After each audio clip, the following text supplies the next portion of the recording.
Balance your passion and profit. Never kong naging passion ang pagsuot ng jewelry. Nagbenta lang ako and I put up stores because I was after profit that time. After all, babad kami sa utang dahil sa mga business mistakes namin and ang aming jewelry business was the only one na pinakamatibay. Ang totoong passion ko has always been teaching and training. Obvious ba? So anak, eto ang lesson ko for you.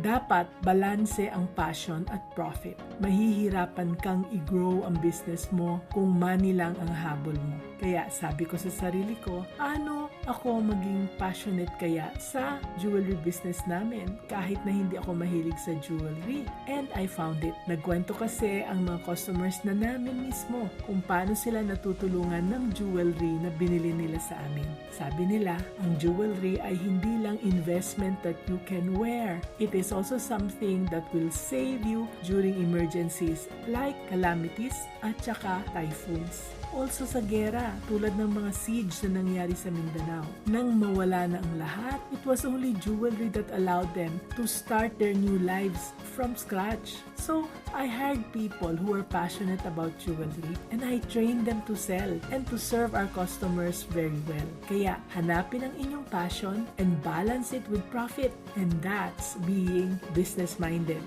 Pinoy.